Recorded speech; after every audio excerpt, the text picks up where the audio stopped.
حي على الفلاح. And you think you're so pious, but it's Allah who says, I have sent that person to you. Do you get what I mean when I say Allah is the one who sends someone to serve you and you serve them? And Allah placed them there. Like people getting stuck on an island and saying, you know what? We're praying that the Almighty saves us. So here comes a helicopter. And two of the guys jump on, and the guy who was praying says, no, you guys carry on. I'm just waiting. I'm praying for the Almighty. And the Almighty says, but I sent you the helicopter. Why didn't you jump onto it? The same applies. This person stopped by the help of Allah, the will of Allah, the design of Allah, the plan of Allah, and the decree of Allah. So your faith in Allah should be renewed to say, oh Allah, I called out to you to help me, and you sent someone. Subhanallah. Subhanallah. May Allah subhanahu wa ta'ala grant us ease. That's faith. Faith in Allah subhanahu wa ta'ala. Don't become despondent. It's Allah and Allah alone that we rely upon. And as we grow, we become more conscious of the fact that we need to meet with Allah. Allah is so merciful that we should not be frightened of meeting Him. In fact, we should look forward to the meeting with Allah, but you need to prepare in a way that you have done something at least to take forth. When you want to go somewhere, you take a gift sometimes. You take a little gift. You go to a wedding, you go to a person's house, a friend, you're going to meet someone, you take a gift sometimes, and if you don't have something, at least you know you can show your face, you can show your smile, even if you have braces and you're struggling to speak, it's okay, subhanallah. But you can show your smile, mashallah, tabarakallah, and you can go there, greet them. But when it comes to Allah subhanahu wa ta'ala, the minimum is at least take what you were supposed to do with you. You're going to have your deeds on that day, right? You're going to have your deeds on the day of judgment. The day you want to meet with Allah subhanahu wa ta'ala, you will have all your deeds with you, right? You don't want to take with you that which is evil. So Allah's going to ask you, what did you bring forth? And you have a box. What's in the box? Okay, it's not going to be exactly a box. I'm just giving you an example, right? Just now you look at me and say, where's the hadith that says we're going to have our deeds in a box? Just an example, subhanAllah, to say you're going to have your deeds with you. So you have your deeds. You worshipped Allah subhanahu wa ta'ala, yes. And on top of that, what did you do? Did you protect those deeds? So when the box is finally opened and the angels are taking account of what has happened, and Allah in His own way is taking account of what has happened, you don't want to end up having to put your head down in shame to say, you know what, those are my deeds. And now you're looking down and you're ashamed of yourself. You're ashamed of yourself. No, you want to take something that proves that you tried. You tried hard, and that's all Allah subhanahu wa ta'ala wants. He wants you and I to try hard. To do what? Worship Him alone and respect the rest of the creatures that He has made. So there are instructions upon us that are connected to Allah, like your prayer, like for example, your psalm, your fasting, your zakah as well. It's primarily connected to your link with Allah and then also to others, because you have to give people. So the way you give them should also be very, very respectful. When you give zakah, you need to consider yourself fortunate that there was a poor person that you could give your zakah to, or a cause, of the poor, like an organization that was perhaps distributing it on your behalf, because there will come a time when that may not be the case. You may not find a person who is poor. And I used to make a dua some years back to say, oh Allah, can't wait to see that time.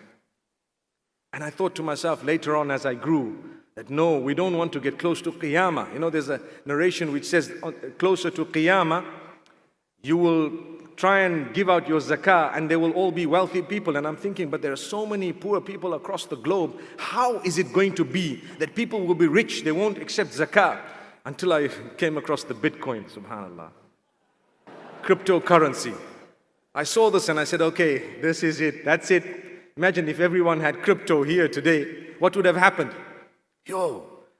Imagine if someone told you, I bought crypto when it was $5. Woo, you're a rich man, mashallah, no more zakah, right? I can give you the zakah. It's just that it's caught up somewhere in the blockchain, But I'm only giving you that example because it started making sense that Allah can change things at any time, anywhere. People who are wealthy today, use that wealth to serve a good cause. If you don't, do you know what's going to happen? A day will come when you might not have that wealth, or a day may come when others might have more than you, and they probably didn't even work as hard as you.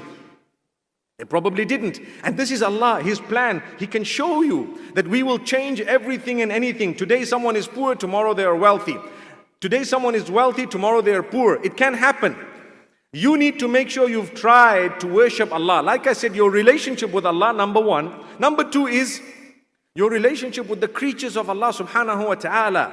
And we have to talk about both of these. But the saddest of the people, those who are losers, have been described in the hadith of Rasulullah sallallahu alayhi wasallam. And that's my topic today, and that's what I want to speak about.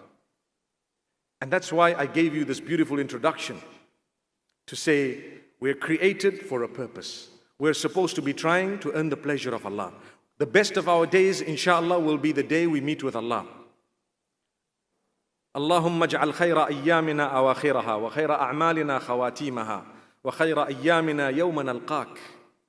Oh Allah, make the best of our deeds the last deeds, the best of our days the last of our days, and the most beautiful of our days, the day when we meet you. Oh Allah, let it be a beautiful day. Imagine, you know that you're going to meet with Allah, and here you have good deeds. You've tried your best, and wherever you faltered, because we all falter, we sought forgiveness of Allah. So it cancels. Cancels meaning I did bad, sought forgiveness, I can forget about that. Did bad, sought forgiveness, that's dropped. And I did good. How will that good come with me on the day of judgment? You take a look at the verse. Listen to this verse. It appears in more than one place in the Quran. Man jaa bil hasanati falahu khayrun minha wa hum min faza'in yawma idhin aminun. Those who come with a good deed on that day will have in return something better than the deed they did, and they will be protected from the tremor or the shaking or the fear of that particular day. And in another place Allah says, Man jaa bil hasanati falahu ashru amthaliha. Whoever comes on that day with a good deed shall have it multiplied tenfold. And that's the minimum. You will have your good deed multiplied tenfold. Now I ask you a question. Those of you who speak the Arabic language, when you do a good deed, what do you say? When you want someone to do a good deed, what do you say? You say if'al or you say i'mal. But you don't say iti bihi.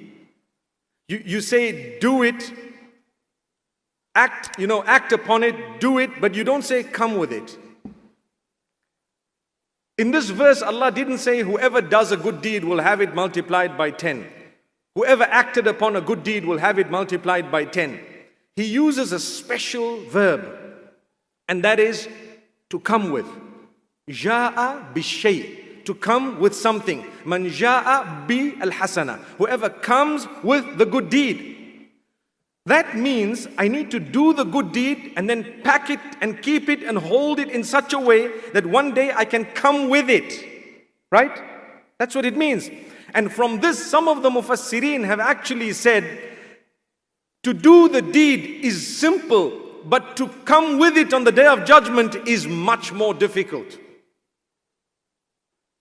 You might be slightly confused. Let me explain, subhanallah. It goes back to a hadith of Rasulullah sallallahu alaihi wasallam reported in Sahih Muslim, narrated by Abu Hurairah radiallahu anhu. He says, the Prophet sallallahu alaihi wasallam asked us, Atadruna manil muflis? Do you know who is a person who's bankrupt? Do you know the bankrupt person? So they said, yeah, the one who doesn't have dirham and mata', the one who doesn't have wealth, money, provision, and assets. No assets, bankrupt. He says, wait. A truly bankrupt person is he who comes on the day of judgment. And they have lots of prayer and lots of fasting and lots of good deeds and lots of charity, lots of it. Now when you hear that much only, you start thinking to yourself, hang on, is there not a mistake somewhere here? How can a bankrupt person be one who has lots of charity, lots of prayer, lots of good deeds, lots of fasting, voluntary deeds, we call them nafila. But hang on, listen to the rest of the statement. He says, he comes on the day of judgment with his deeds. Before he can actually take those deeds forth, he has wronged this one, sworn that one, backbitten about that one, eaten the wealth of that one, harmed that one, perhaps murdered that one, etc. So what happens? There is justice on that day, subhanallah, justice. You had a lot of money, you had a lot of wealth, but you owed people. So you had to start giving them bit by bit. And you started giving those whom you owed, and you had nothing left. And there were still so many people you owed. So if you look at it in deed currency, and that's the currency on that particular day, because Allah says, يَوْمَ لَا يَنْفَعُ مَالٌ وَلَا بَنُونَ إِلَّا مَنْ أَتَى اللَّهَ بِقَلْبٍ سَلِيمٍ. On that day, the day that your wealth and your children won't help you except for those who have a sound heart. Those who come forth and they have not wronged others. Those who come forth and their deeds are protected. Their deeds are looked after. Those are the ones who will have success on that particular day. So if I've come with lots of good deeds but I wronged that one, they're going to take some of my deeds and give them to that person. So, more of my deeds and give them to the other one. More of the deeds and give them to a third one. Until all my deeds are depleted and there are still so many people whom I have wronged while I was living. This is why we say, when you commit a sin between you and Allah, the chances of forgiveness are far greater than when you commit a sin against a fellow human being. Don't we always say, your character, your conduct, your character, your conduct? When the Prophet, peace be upon him, was asked, what are the deeds that would take people to paradise? He said two things. Taqwallahi wa husnul khuluqi. What does that mean? The consciousness of the Almighty. You fulfilled your relationship or your duty and obligation unto the Almighty. And he says, brilliance of character and conduct. Did you develop your character? Did you watch the way you associated with people, how you related with them, how you communicated with them, how you treated them, or you didn't? Many of us think that, you know what, it's good for me to actually be a person who prays, a person who reads lots of Quran. But we don't look at the other side of the coin, which I'm going to get to in a few minutes. So get back to this hadith. When the person's deeds are depleted, do you know what happens? There are still so many whom he owes because he has wronged them. So Allah subhanahu wa ta'ala instructs that the bad deeds of those people who were wronged be taken and thrown onto the scale of this person who came initially with so many good deeds. Look at that. Now what happens? He starts getting bad deeds. So the sins committed by someone else were given to me. That's not just, but it's only just if I did something to deserve them to come onto me. And that would be, I wronged that person, I was backbiting about them. I slandered this one, I cheated this one, I deceived the other one, I lied to that one. Just yesterday I had an email, and I get a lot of these where people say, you know, before I got married, they told me that my husband, well, at that time he was a husband-to-be, he had a job, he had a good salary, he had this education, he had this and that. And after I got married, I realized there was nothing of that nature. They lied. I can't believe that people actually do this. So guys, the next time someone proposes to marry, you better find out. Get authenticated, certified certificates, inshallah, to prove that, yeah, you did actually pass and you do have the degree, you know.